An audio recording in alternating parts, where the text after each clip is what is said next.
High Anshuman, 100 Miles যে লেখাটা লিখছিলাম সত্যিকারে স্বপ্নকে ছোঁয়ার লেখা। প্রত্যেক মানুষের জীবনেই একটা টার্গেট থাকে, সেই টার্গেটটাকে ছোঁয়ার জন্য আমরা দৌড়ই। কেউ পারে, কেউ পারে না। যে পারে সে সাকসেস পায়, আর যে পারে না সে সাকসেস পায় না, ছিটকে যায়। অধিকাংশ মানুষ ছিটকে যায়। সত্যি কথা বলতে আর কি, যদি চিন্তা করুন, এই একটা বছর আমরা কাটালাম 2024, কী পেলাম কী পেলাম না তার একটা হিসেব নিকেশ করছিলাম। সত্যিকারের এই যে আমাদের যে এই যে বাঙালিরা, আমরা আজকে কোন জায়গায় চলে গেছি বলুন তো। বাংলাদেশের বাঙালি হিন্দুরা মার খাচ্ছে, এখানকার বাঙালিদের ট্যালেন্ট আছে, সব কিছু আছে, অর্থনৈতিকভাবে আমরা দাঁড়াতে পারছি না, ওপর দিকে উঠতে পারছি না। কলকাতা সহ প্রাইম লোকেশান কলকাতার ভবানীপুর আর কি, ভবানীপুর থেকে শুরু করে পার্ক স্ট্রিট থেকে শুরু করে দেখুন তো কটা বাঙালি 2 কোটি টাকা 3 কোটি টাকার ফ্ল্যাট কিনতে পাচ্ছেন না। উল্টে যাও বা প্রপার্টি বাপ দাদার ছিল, তাও বেচে টেচে চলে যাচ্ছে সুন্দরবনের দিকে, কাছাকাছি আর কি, জোকাফোকার দিকে যাচ্ছে। এরপর জোকাও এমন একটা দাম জায়গা আসবে, আমতলার দিকে সরতে থাকবে। অলরেডি আমতলা ফমতলা ভরতে শুরু করে দিয়েছে। তো এই হচ্ছে আমাদের অ্যাকচুয়ালি বাঙালিদের অবস্থা। পশ্চিমবঙ্গের ম্যাক্সিমামই আমরা বাঙালিরাই বসবাস করি। তো আমাদের অবস্থাটা হচ্ছে এইটাই। আমরা মুখ তুলে কথা বলতে পারছি না, সব কিছুই একটা ভয়। আমরা বুঝছি যে এটা ভুল হচ্ছে, কিন্তু আমরা প্রতিবাদের ভাষা ভুলে গেছি। কেন? যাও বা আমাদের পুঁজিপাটরা আছে, যদি প্রতিবাদ করি সেটাও যদি হারিয়ে ফেলি। কিন্তু এই যে লড়াই করে সেটাকে এক্সিস্ট করা, সেই জায়গাটাই আমরা ভুলে গেছি। যে হারাবো কেন, লড়াই করব, লড়াই করে বেঁচে থাকবো। কথায় কথায় আমরা বলি তো লড়াই করে বেঁচে থাকবো, কিন্তু সেটা স্ট্রোক বাক্য, আমরা পারি না। তো এই 100 মাইলস লেখাটাই হচ্ছে সেইটা। জেগে উঠতে হবে সত্যিকারে। চিন্তা করুন তো, প্রফুল্লচন্দ্র রয় ছাড়া বাঙালির একজন সাকসেসফুল বিজনেসম্যান এখনও বেঙ্গল কেমিক্যালস, তার তৈরি করা বেঙ্গল কেমিক্যালস, যেটা সরকার আন্ডারটেকিং আর কি, কিছুটা হলেও বেঁচে আছে। মরো অবস্থা, সরকার ভর্তুকি দিয়ে চালাচ্ছে। কিন্তু 2020 করোনার সময় তারা কিন্তু ওষুধ তৈরি করে দিয়েছিল সাময়িকভাবে পেশেন্টকে রিলিজ করার জন্য। আমেরিকাতে বিশাল একটা অর্ডার এসেছিল এবং সেটাই বেঙ্গল কেমিক্যালসই তৈরি করে দিয়েছিল। তাহলে দক্ষ শ্রমিক থেকে ম্যানেজমেন্ট সবই আছে। যেটা নেই সেটা হচ্ছে এই যে আমরা সব কিছু মেনে নিয়ে আজকে এই জায়গায় গিয়ে পৌঁছে গেছি। দেখছি অন্যায় হচ্ছে, তবু কিছু বলবো না। তিলোত্তমার কেসটাই ধরুন না, একটা বাঙালি হিন্দু মেয়ে, ছাপোষা বাঙালি, অনেক কষ্ট করে মেয়েকে দাঁড় করিয়েছিলেন।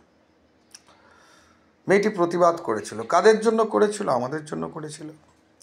যে ওখানে জাল ওষুধের চক্র চলছে, কিডনি বিক্রির চক্র চলছে, ট্রিটমেন্ট ঠিক হচ্ছে না, টাকা দিয়ে পাস করানো হচ্ছে, এক্সেট্রা এক্সেট্রা।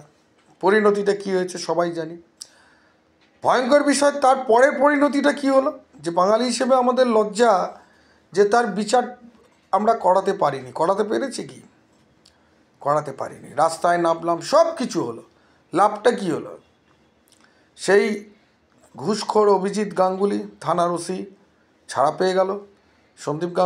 সন্দীপ ঘোষ একটা কেসে ছাড়া পেয়েছে, আর একটা কেসে যেটা রেপ অ্যান্ড মার্ডার, ওটাতেও ছাড়া পেয়ে যাবে, ওটা কোনো এভিডেন্স নেই। লাভটা কী হলো? তা এই হচ্ছে আমাদের অবস্থা।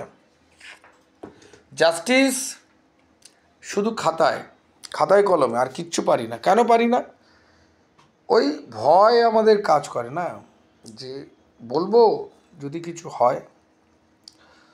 সেম জিনিস এই ইন্ডাস্ট্রির ক্ষেত্রেও তাই হয়, ইন্ডাস্ট্রির ক্ষেত্রেও হয়। দেখবেন ওই ভয়তেই আমাদের শেষ করে দিচ্ছে। একটা সরকারি চাকরির শুধু নোটিফিকেশান বেরুক না, এখন যে অবস্থা, সব 20 লাখ 22 লাখ রেডি করছে, কাকে দিয়ে যদি একটা সরকারি চাকরি পায়। কর্পোরেশন হলে তো কোনো ব্যাপারই না, ডান হাত বাঁ হাত 2 হাত চলবে, অলরাউন্ডার। কিন্তু নিজে কিছু করব সেই জায়গাটাই কিন্তু আজকাল হারিয়ে গেছে, এবং হারিয়ে যেতে যেতে এমন একটা জায়গায় আসবে যে এই যাত্রারই আর কোনো থাকবে না, এক্সিস্টেন্স থাকবে না এই যাত্রার। তো 100 মাইলস এটার ওপর একটা লেখা। আমরা তো স্বপ্ন দেখি, পূরণ হবে কি হবে না সেটা আপনার কাজের ওপর নির্ভর করবে, কিভাবে করব না করব, অনেক কিছু ইফ বাটের ওপর নির্ভর করে। তবু আমরা স্বপ্ন দেখতে কিন্তু ভুলি না। তো এরকমই একটা স্বপ্ন দেখার লেখা, সেটা হচ্ছে 100 মাইলস। ফেসবুক পেজ আমি ট্যাগ করে দিচ্ছি, আপনারা পড়বেন, ইন্টারাক্ট করবেন, ভালো লাগলেও বলবেন, বাজে লাগলেও বলবেন। স্বপ্ন দেখতে তো কোনো অসুবিধে নেই, যে আমরা 10 বছরে এমন একটা জায়গায় যাব, এই স্বপ্ন দেখে দৌড়ানো, টার্গেট ওরিয়েন্টেড লাইফ। ঠিক আছে, হলো না কি যায় আসে, কিন্তু হতেও তো পারে। তো এটার ওপরই লেখা, ম্যানেজমেন্টের বিভিন্ন প্রিন্সিপাল, ম্যাথামেটিক্যাল মডেল, সব কিছু নিয়ে এই 100 মাইলস লেখা। লড়াইটা করতে হবে সব কিছুর মধ্যে। যতক্ষণ না এই বাঙালি ইকোনমিক ফিল্ড ক্যাপচার করতে পারবে, বিজনেসে আসবে, ততদিন এই বাঙালি ডিপ্রাইভ হবে প্রত্যেকটা ক্ষেত্রে। অর্থ না থাকলে আপনি কিচ্ছু করতে পারবেন না। এই তিলোত্তমার বাবা মার যদি আজকে অর্থ থাকতো, দেখবেন এই বিচার ব্যবস্থাটাই ঘুরে যেত।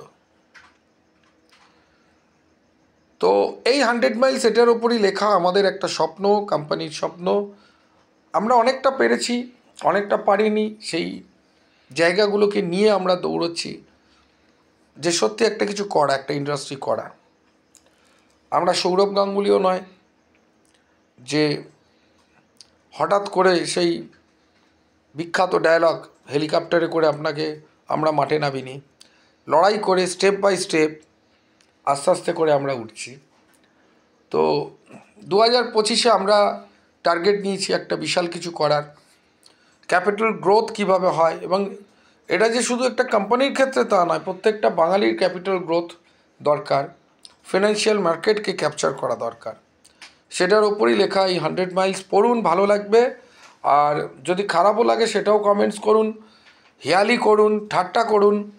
এইগুলো আমাদের ইন্সপিরেশন দেয়। যখন কোনো মানুষ ঠাট্টা করে তখন আরও ভালো কিছু করার একটা মনের মধ্যে উচ্ছ্বাসা বা আকাঙ্ক্ষা জাগে। তো দেখুন 100 মাইলস, আমরাও কাজ করি, প্রত্যেক দিন এই লেখাটা লেখার চেষ্টা করছি, প্লাস আমরা কি কাজ করছি, কতটা কোয়ালিটি মেনটেন করার চেষ্টা করছি, সমস্ত কিছু ইনফরমেশন থাকবে এই ইউটিউবেতে। সাবস্ক্রাইব করুন, ভালো থাকবেন। আগামী বছর 1 তারিখ কল্পতরু, মনে মনে টার্গেট চালু করুন এবং দৌড়তে শুরু করুন। ধন্যবাদ।